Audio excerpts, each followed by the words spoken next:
Everyone, I am Monica from IELTS 9. So in this video I am going to do part 4. So it's important to become perfect in part 1 and 4.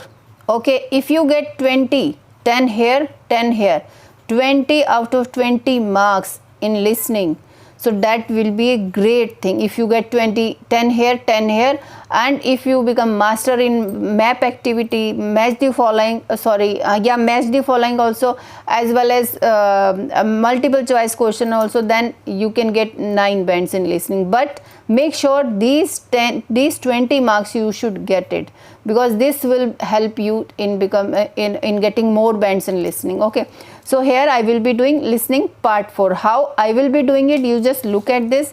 So when they will give you when they will say in part 4, part 3, now you have some time to look at the answers. Don't look at the answers straight away, just turn your page for reading these part 4 questions. And of course after 30 seconds they will also say again, now you have some time to look at the questions relating to 4, question number 31 to 40, and it means you have got 1 minute to read all the things, and in 1 minute you have to read, and definitely you have to underline the keywords. How? Like, of course, these you do not need to underline, only underline here legal. Definitely after legal, or they may be using some synonym, they and will be there. Okay, improving safety they will say. So next is satellites are now quiet now.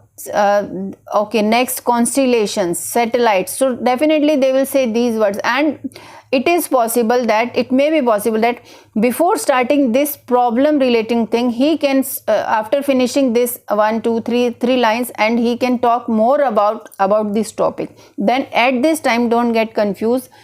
You may be thinking that, yeah, I have missed my question. No, unless he will start the topic problems in developing these systems, space traffic management, you should not get confused. Okay, and when 3 things will work over here.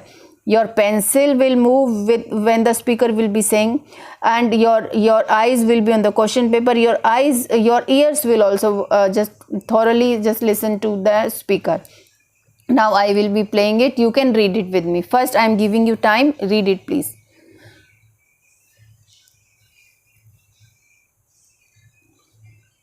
I am actually, if you do not say, I will not read anything, because I can make, because I am doing many readings also. I know the synonyms also, what they can use it in fact instead of these words. So when I am doing part 4, I am not taking time. You can read it. I am giving you time.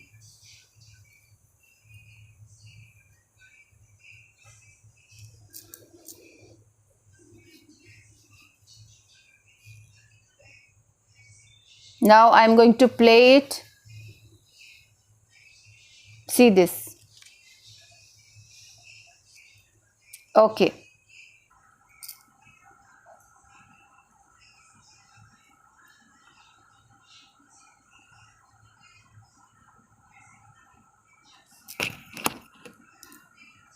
Now audio will be there. Just a second.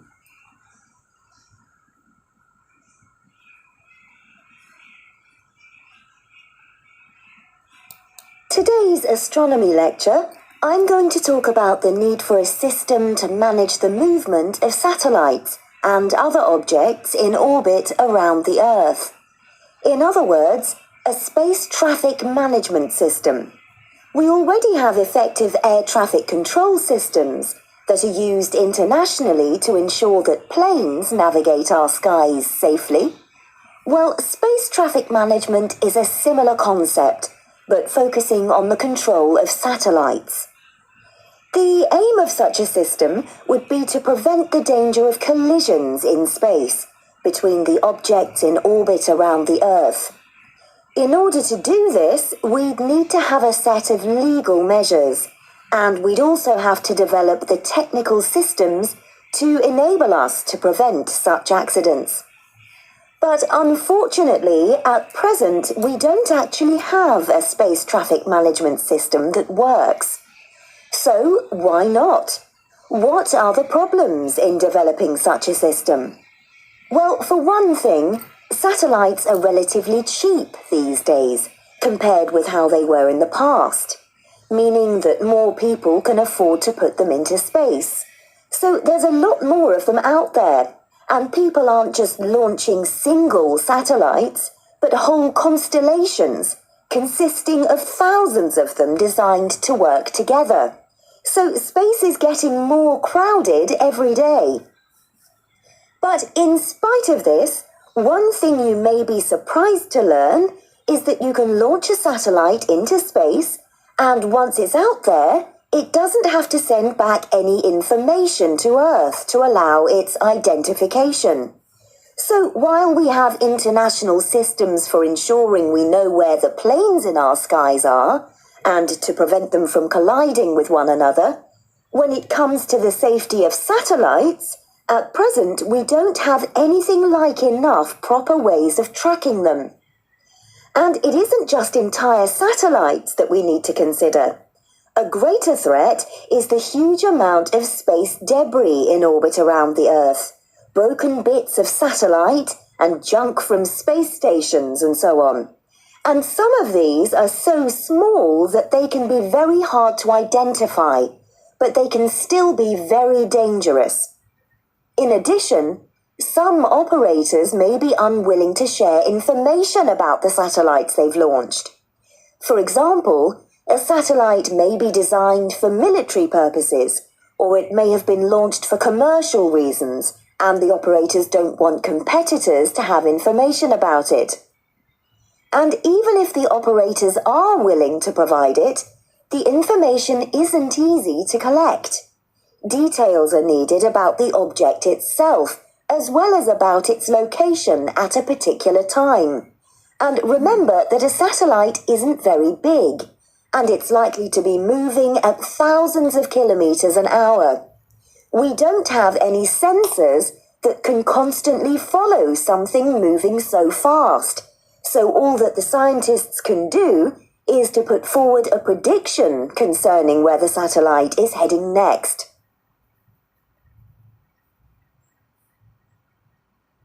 So those are some of the problems that we're facing. Let's consider now some of the solutions that have been suggested. One key issue is the way in which information is dealt with. We need more information, but it also needs to be accessible at a global level. So we need to establish shared standards that we can all agree on for the way in which this information is presented. We already do this in other areas of science, so although this is a challenge, it's not an impossible task. Then as all this information's collected, it needs to be put together so it can be used. And that will involve creating a single database on which it can be entered. As we continue to push forward new developments, congestion of the space environment is only going to increase. To cope with this, we need to develop a system like the one I've described to coordinate the work of the numerous spacecraft operators. But it's also essential that this system is one that establishes trust in the people that use it, both nationally and at a global level. One interesting development that I'll mention. So how they have used it? Instead of create, establishing. So instead of one, they were using single word. So many things they were using synonyms. So what is the conclusion of this? So definitely you need to learn common words and their synonyms. You can watch my another video that is having common vocabulary words and their synonyms. I have made 10 minutes video about those synonyms. Okay, or you ask me in comment. Thank you so much. And every question is correct. You can see this. Everything is correct. So that's why you need to perfect in part 1 and 4 so that your 20 marks are confirmed. and over and above, if you are if you do more practice about MCQ, list, map activity, and other out of 5 you have to choose 2, and so many things in section 2, in part 2 and 3, please, then you can easily get more marks in, more bands in listening, IELTS listening. Thank you so much.